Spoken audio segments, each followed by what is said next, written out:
हे प्रभु हे हरि राम कृष्ण जगन्नाथ प्रेमानंद, ये क्या हुआ? गलाव में पानी आ गया, गमछा भी खुल गया मेरा। लेंटी ये देखिए, ప్రతిరోజు లాస్ట్ బాల్ ఫినిష్ అంటే అట్టయ్యా గొంతులు పోతున్నాయి ఇక్కడ. అసలు ఈజీగా గెలవాల్సిన మ్యాచ్ రాజస్థాన్ రాయల్స్ సమర్పించుకోలేదు గుజరాత్ టైటన్స్ కి. ఏటో కొంచెం ఎక్కడో కాస్త క్యాప్టెన్సీ లాస్ట్ లో ఏ బౌలర్స్ ని వేయించాలి అక్కడ కాస్త లోపం, తర్వాత ఏ బౌలర్ వేసినా సరే వాళ్ళు సరిగ్గా వేయకపోవడంతో జీటీ మరి గెలిచి కూర్చున్నారు. So unbeaten run of Rajasthan Royals, మటేష్ మంగళగిరి క్యా హువా మ్యాచ్ మే మాడుకుందాం పదండి. Let's get started. హాయ్ నమస్కారం, స్వాగతం, వెల్కమ్ టు స్టాంప్ డీటెయిల్స్. నా పేరు కౌశిక్ అండ్ ఇప్పటిదాకా ఎప్పుడు కూడా ఈ ఛానల్ చూసుండకపోయినా, నా మొహం ఏంటో తెలియకపోయినా, నా పేరు కౌశిక్, ఈ ఛానల్ పేరు స్టాంప్ డీటెయిల్స్. సబ్స్క్రైబ్ చేసుకోండి. ప్రతిరోజు మీ దగ్గరికి ఐపీఎల్ కి సంబంధించిన వీడియోస్ వస్తుంటాయి. ఐపీఎల్ అయిపోయిన తర్వాత వేరే స్పోర్ట్స్ వీడియోస్ కూడా వస్తూనే ఉంటాయి. ప్రతిరోజు 10-10:30 మధ్యన వీడియో అప్లోడ్ చేసేస్తున్నాం అనమాట. ఆల్రెడీ సబ్స్క్రైబ్ చేసుకోండి. Thank you so much. చేసుకోవాలా వద్దా అని డౌట్ లో ఉంటే డౌటే వద్దు. రషీద్ ఖాన్ ఎలా అయితే విన్నింగ్ హిట్ కొట్టాడో అలాగే సబ్స్క్రైబ్ హిట్ కొట్టండి మీరు. అదనమాట సంగతి. మ్యాచ్లో ఏం జరిగింది? RR took on Gujarat Titans. జైపూర్లో కంచుకోటగా మార్చుకున్నారు. ప్రతి మ్యాచ్ గెలుస్తున్నారు, బాగానే ఆడుతున్నారు, అంతా బాగానే ఉంది. టీం చాలా కాంబినేషన్ సూపర్ సెట్ గా ఉంది. సరే, కొంతమంది బౌలర్స్ లేకపోయినా కూడా కాంబినేషన్ ఇప్పటికీ కూడా బ్యాలెన్స్డ్ గానే అనిపిస్తుంది.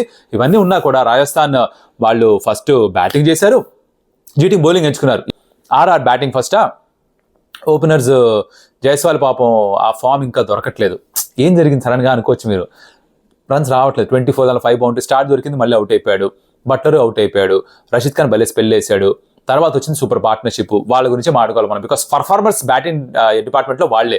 First let's talk about the captain Sanju Samson. I think is making a strong case that T20 world cup squad select చేసినప్పుడు తన పేరు లేకపోతే కనుక అస్సలు బాగోదని నాకు అనిపిస్తుంది.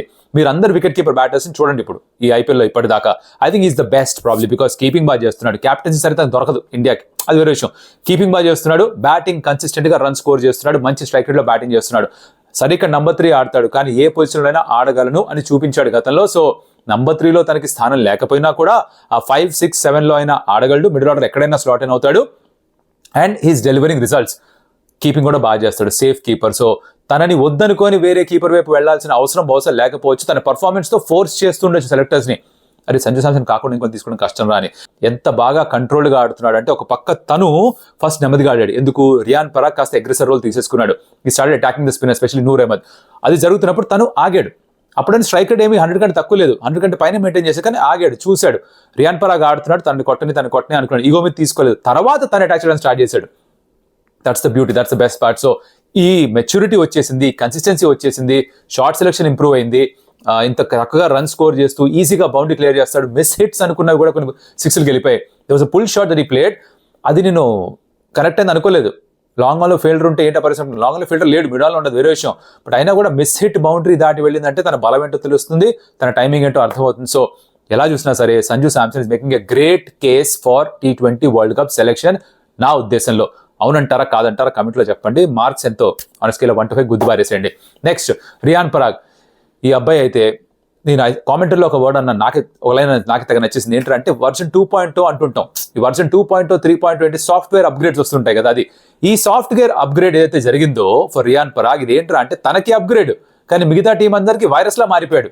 వాళ్ళ టీం ప్లాన్స్ ని, వాళ్ళ టీం OS ని అంటే ఆపరేటింగ్ సిస్టమ్ ని నాశనం చేసేస్తున్నాడు ఈ వైరస్ తోటి. అంత బాగా పర్ఫార్మ్ చేస్తున్నాడు. So he's turning out to be a game changer for Rajasthan Royals ఈ సీజన్ లో.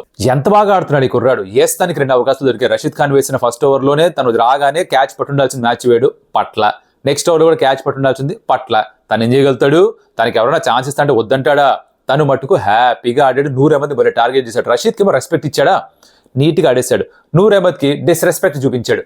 ఇష్టం వచ్చినట్టు కొట్టాడు. స్లాగ్ స్వీప్స్ ఎక్కడ పడితే అక్కడ కొట్టి 6లు సంపాదించాడు. స్కోరింగ్ రేట్ని పెంచాడు. ఆ పార్ట్నర్షిప్ కెప్టెన్ సంజు శాంసన్ తో నిర్మించాడు. దాంతో ఆ పెద్ద స్కోర్ రాగలిగింది. ఇన్ఫాక్ట్ తను అవుట్ అయిన బాల్ కూడా ఆల్మోస్ట్ బౌండరీ దాకా వెళ్ళిపోయింది. But Riyan Parag solid knockout ఆడేశాడు. వైరస్ లా మారిపోయాడు ప్రత్యర్థులకి. అండ్ తన టీంకి మటుకు is a great addition and great comeback story. ఎందుకంటే తను ఎంత ట్రోలింగ్ అనుభవించాడు బాసు. లాస్ట్ సీజన్ వరకు నోటికి వచ్చింది తిట్టారు, కానీ ఇప్పుడు సక్సీడ్ అవుతుంటే, అందుకే అంటారు nothing succeeds like success.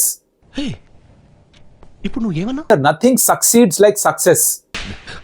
What it is? ఏం డాక్టర్ మాయ అర్థం కాలా? ప్రతిదీ ఇంగ్లీష్లో చెప్పమంటాడు. మళ్ళీ చెప్తాను, నథింగ్ సక్సీడ్స్ లైక్ సక్సెస్. ఇంకొకటి ఉంది, success has many fathers, failures has none. ఏమన్నాడు? Success has many fathers, failures has none. తను ఇప్పుడు సక్సెస్ చేస్తున్నాడు కాబట్టి, తను సక్సెస్ఫుల్గా ఉన్నాడు కాబట్టి అందరూ నాది క్రెడిట్ అని చెప్పేవాళ్ళు చాలా మంది ఉంటారు. కానీ తను ఫెయిల్ అవుతున్నప్పుడు ఎవరు కూడా వచ్చి వెన్ను తట్టేవారు తక్కువ మందే ఉంటారు. బట్ అఫ్ కోర్స్ ఇప్పుడు I think is done the hard work and ఆ హార్డ్ వర్క్ రిజల్ట్స్ కనిపిస్తున్నాయి. అందుకే అంటారు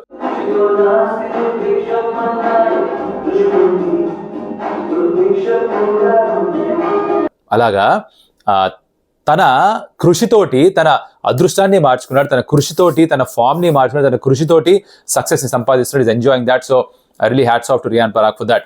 వీళ్ళిద్దరు పర్ఫార్మెన్స్లు అయిపోయా తర్వాత వాళ్ళు మొత్తానికి ఆ 192 వరకు వెళ్ళారు. 190 రన్స్ స్కోర్ చేశారు. 196 అనుకుంటారు టు బి ప్రిసైజ్. కరెక్ట్ కాకపోతే మీరు కిందకి పెడతారుగా ఎలా కామెంట్లో, ప్రతి నంబరు చూస్తారుగా మీరు, బయ్యా ఇది తప్పు చెప్పాను, 190 అంతవరకు చాలు. ప్రతిభానం 190 స్కోర్ చేశారు. అండ్ వాళ్ళ బౌలింగ్ విషయానికి వస్తే జీటీ బౌలర్స్ ఇవాళ మోహిత్ శర్మ ఆఫ్ డే, వరుసగా సెకండ్ ఆఫ్ డే దానికి 50 కంటే ఎక్కువ కన్సిడర్ చేశాడు. రషీద్ బాబు వేసినప్పటికీ కూడా 100 Ahmad was expensive. So Spencer Johnson కూడా ఎక్స్పెన్సివ్ గానే ఉన్నాడు. తను 40 రన్స్ ఇస్తా అంటే కార్తీక్ దగ్గర ఆడిసిచ్చేమో అని నాకు అనిపించింది. సరే, వాళ్ళ బౌలింగ్ గురించి పెద్దగా చెప్పుకోదగ్గ పర్ఫార్మెన్స్లు ఏమి లేవు కాబట్టి పక్కన పెడదాం. ఇటు పక్కకు వద్దాం. చేజ్ మొదలెట్టంగానే గుజరాత్ టైటన్స్ క్లియర్గా కనిపించింది ఏంట్రా అంటే సాయి సుదర్శన్, శుభ్మన్ గిల్ వీళ్ళు కొడితే చేజ్ ఉంది, వీళ్ళు కొట్టకపోతే మటాష్ మంగళగిరి, కైకు అంటే మాక్సిమం రన్స్ వీళ్ళే స్కోర్ చేశారు ఇప్పటిదాకా ఈ సీజన్లో. మిడిల్ ఆర్డర్ అంతా ఒకటి ఇన్ఎక్స్పీరియన్స్, ఒకటి ఫామ్ లేదు, అండ్ ఫారెన్ ప్లేయర్స్ లేరు. డేవిడ్ మిల్లర్ గత 3 మ్యాచ్లుగా లేడు.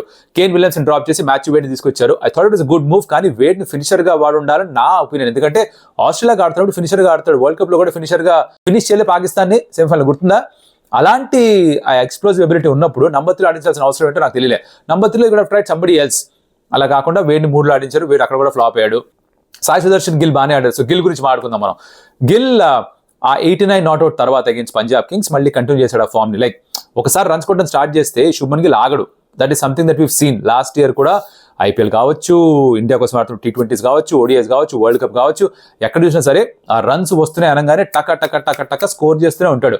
అదే కంటిన్యూ అవుతుంది ఇక్కడ కూడా ఐపీఎల్లో. That's what you can see. Sai Sudharsan runs బాగానే ఓకే, 31 అంతా కొట్టాడు. అగైన్ తను కూడా looks very pleasing in all of that. But ఆ పెద్ద నాక్ అయితే రాలేదు తన నుంచి. సో పెద్దగా మాడాల్సిన అవసరం లేదు. తర్వాత అలా కిందకు వస్తూ పోతే ఎవర్రా గేమ్ చేంజరు అంటే actually Rashid Khan is game changer. Because Shahrukh Khan ఒక 6 కూడా వెళ్ళిపోయాడు. తెవాటియా నాకు కొంచెం డిసప్పాయింటింగ్ అనిపించింది. ఎందుకంటే తన రన్నింగ్ చాలా క్యాజువల్గా ఉంటుంది. యాక్చువల్లీ తను అవుట్ అయ్యే ముందర కూడా ఒకసారి రన్అట్ అయిపోయి ఉండాలి. త్రో కీపర్స్ అండ్ సైడ్ ఒక త్రో మిస్ అయింది. ట్రై చేయలేదు భయ్యా అసలు. డైవ్ చేయడమో బ్యాట్ డ్రాగ్ చేయడమో చేయాలిగా, చేయట్లేదు. చాలా క్యాజువల్గా తీసుకున్నాడు. తనకున్న ఎబిలిటీకి అనుకుంటాడేమో 6 కొట్టి ఫినిష్ చేస్తాను, కానీ క్రీజ్లో ఉండాలిగా 6 కొట్టాలంటే. అది ఎక్కడో మిస్ అవుతున్నాడు భయ్యా లాజిక్. రన్అట్ కూడా అలానే అయ్యాడు. But Rashid Khan was game changer. Avesh Khan బాగానే బౌలింగ్ వేస్తున్నా కూడా ఆ లాస్ట్ ఓవర్ ప్రెషర్ మీరు ప్రతిసారి హ్యాండిల్ చేయలేరు boss. It's not easy. Mind చెప్తుంది పడాలి అక్కడ యార్కరు అని, బట్ అవదు. మీరు ఇప్పుడు ఫ్రెండ్లీగా ఆడుతున్నప్పుడు, ఫ్రెండ్స్ తోటి ఆడుతున్నప్పుడు 6 బాల్ యార్కర్లు వేసినా కూడా అదే గొప్ప. కానీ ఇలా సడన్ గా బెట్ మ్యాచ్ వచ్చింది అనుకుందాం, సడన్ గా ఒక టోర్నమెంట్లో ఫైనల్ ఆడుతున్నాను అనుకుంటా, సడన్ గా ఒక పెద్ద మ్యాచ్ ఆడుతున్నాను అనుకున్నా, పడదు. అదంతే. దానికి ఎంతో ఎక్స్పీరియన్స్ కావాలి. మనం చాలా కామ్గా ఉంచుకోగలగాలి.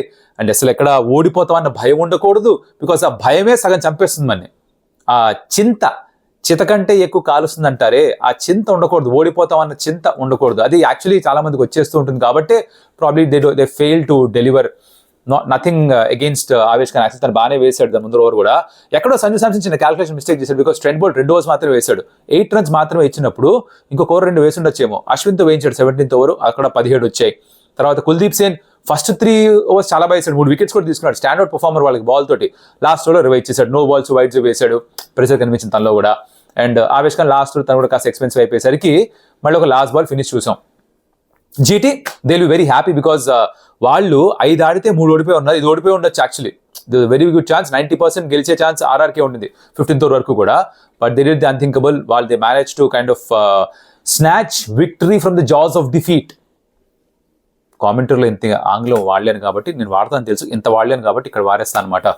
వాళ్ళు ఓటమి గుప్పిట్లోంచి గెలుపుని సాధించారనమాట. That's what they did. So అలా వాళ్ళు ఒక 3rd విక్టరీ నమోదు చేసుకున్నారు. రాజస్థాన్ రాయల్స్కి ఫస్ట్ ఓటమి ఈ సీజన్లో. That's what the match ended. Preview అయిపోయింది. అలా పక్కన సైడ్ చేసి ప్రివ్యూని తెచ్చుకుందాం. ప్రివ్యూ క్యా హే, సూపర్ మ్యాచ్ హే, రోకో పనులన్నీ రోకో, మ్యాచ్ కో దేకో. ఇది నా లైన్ భయ్యా ఈ మ్యాచ్కి. ఎందుకంటే విరాట్ కోహ్లీ, రోహిత్ శర్మ, హార్దిక్ పాండ్యా, అండ్ ఇక్కడ ఫ్యాఫ్ డిప్లెసీ సరే మిగతా ప్లేయర్ల గురించి చెప్పుకుంటూ పోవాలంటే ఆర్సీబీలో పెద్దగా కనిపించట్లేదు కదా, అదొక బాధగా ఉంది. అది మినహాయిస్తే actual it's very good match. MI and RCB ఎప్పుడు కూడా మంచి కాంటెస్ట్లు ఇచ్చారు. వాంఖడేలో ఆడబోతున్నారు. వాంఖడే గురించి మాట్లాడాలంటే ఆ pitch and all of that మొన్న కొంచెం స్టికీ వికెట్ ఉండింది. I'm guessing that will change and they start giving some nice good belters. Sticky ఉన్నప్పటికీ కూడా బాగా రన్ స్కోర్ చేశారు ఎంఐ, అందుకే గెలవగలిగారు ఆ మ్యాచ్. ఫస్ట్ విన్ అయితే నమోదు చేసుకున్నారు. They desperate for another win.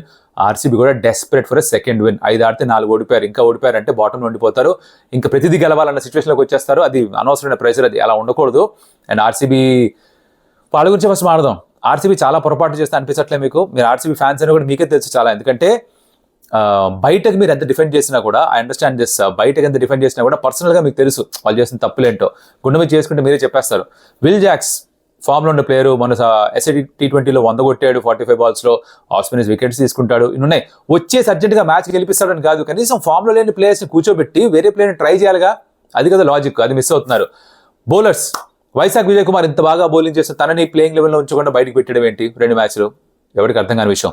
Mahipal లోమ్రోడ్ ఇంత బాగా పర్ఫామ్ చేసి ఒక మ్యాచ్ గెలిపించి, ఒక మ్యాచ్ దాదాపుగా గెలిపించిన తర్వాత తను ఎందుకు ఆడించరు? ఎవరికి అర్థం కాదు. ఏంటో ఎవరెవరినో ట్రై చేస్తారు, ఏదేదో చేస్తూ ఉంటారు. ఆ బ్యాటింగ్ మొత్తం అంతా టాప్ హెవీ అయిపోతుంది. వాళ్ళు పర్ఫామ్ చేయరు. ఫ్యాఫ్ కొట్టట్లేదు. మ్యాక్స్వెల్ అసలు కాళ్ళు ఈస్ట్ గోదావరి, చెయ్యి వెస్ట్ గోదావరి, వికెట్స్ ఏమో గుంటూరు జిల్లా టైప్లో ఆడితే ఇలానే ఉంటుంది. కమెంట్లు చూసారు చాలా మీమ్స్లో, ఆస్ట్రేలియాకి అయితే బాగా ఆడతాడు, ఇక్కడ రాగానే ఇలా ఆడతాడు. He needs to fire because is a big player. బోల్డ్ అని డబ్బులు కూడా తను ఇచ్చి టీంలో పెట్టుకున్నప్పుడు హీ నీడ్స్ టు ఫైర్. తన నుంచి ఎక్స్పెక్ట్ చేశారంటే కనీసం సీజన్లో ఒక 4-5 మ్యాచెస్ గెలిపించాలిగా తన పర్ఫార్మెన్స్ తోటి. తనకి కొన్ని మ్యాచ్లో బౌలింగ్ ఎందుకు ఇవ్వట్లేదు క్యాప్టెన్ అర్థం కావట్లేదు. సో ఇలా ఆర్సీబీకి చాలా ప్రాబ్లమ్స్ ఉన్నాయి. ఒక్క విరాట్ కోహ్లీ ఏం చేయలేడు భయ్యా, ఒక్క విరాట్ కోహ్లీ ఏం చేయలేడు. సోలోగా ఒక్క మ్యాచ్ 2 మ్యాచ్లు గెలిపిస్తాడేమో అంతే. టోర్నమెంట్ గెలవలేరు. ఇండివిజువల్ స్పోర్ట్ కాదు, it's a team sport. He needs support. 100 కొట్టినా సరిపోలేదు, 150 కొట్టినా సరిపోదు, 200 కొట్టినా సరిపోదు. చేయలేడు. మనిషే తను కూడా after all. And he can do everything. తను ఒక ఎండ్ ఆడితే ఇంకో ఎండ్కి ఎవరైనా ఆడాలి కదా, అది లేకపోతే ఆర్సీబీ గెలవడం చాలా కష్టం. They need to fix that ASAP. ఇది వాళ్ళ ప్రాబ్లమ్సా. ఎంఐ విషయానికి వస్తే looks very good side. Bowling looks sorted. Suryakumar వెనక్కి వచ్చాడు. ఫస్ట్ మ్యాచ్లో సెకండ్ బాల్కి అవుట్ అయిపోయినా కూడా he would like to get some runs. Rohit మంచి ఫామ్లో ఉన్నాడు. ఇషాన్ కిషన్ మంచి ఫామ్లో ఉన్నాడు. తిలక్ వర్మ బాగానే స్టార్ట్స్ దొరుకుతాయి తనకి, తను ఫామ్లోనే ఉన్నాడు. నమందీర్ బయటకు వెళ్ళిపోయాడు. అఫ్ కోర్స్ సూర్యకుమార్ వచ్చాడు కాబట్టి. బట్ సూర్య వీళ్ళు obviously get lot of chances, అనేటువంటి సందేహం లేదు మనకి. Batting looks very strong. Tim David ఫామ్లో ఉన్నాడు, అవునా కదా. రొమారెస్ షెపర్డ్ మన 9-10 బాల్స్లో 32, 37, 39 కొట్టాడు. లాస్ట్ ఓవర్లో 32.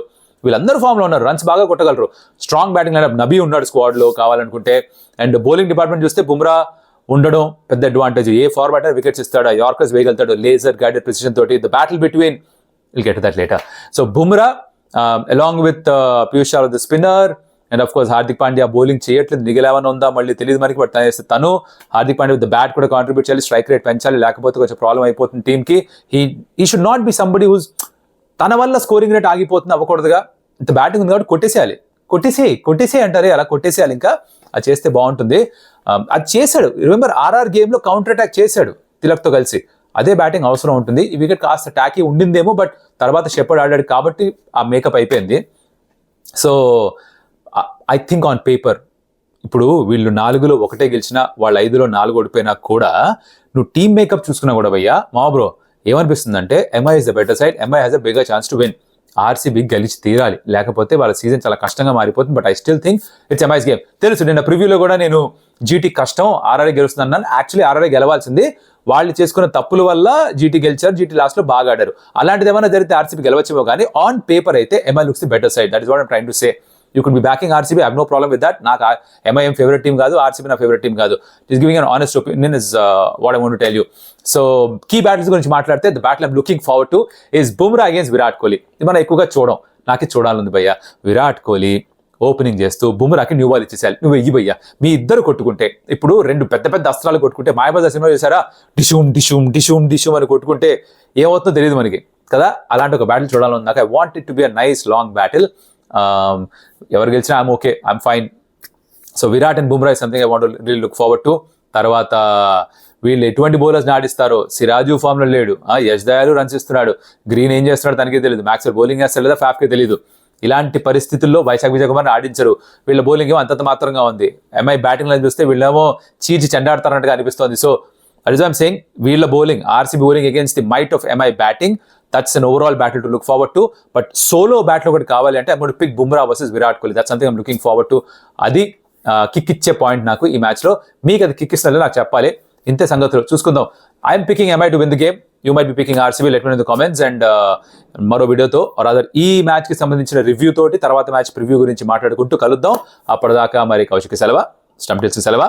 మీరేం చేయాలి? ఒక లైక్, ఓ షేర్, ఓ subscribe to channel stump tells. Because మన ఫ్యామిలీ గ్రో అవుతుంది. Come be a part of the family.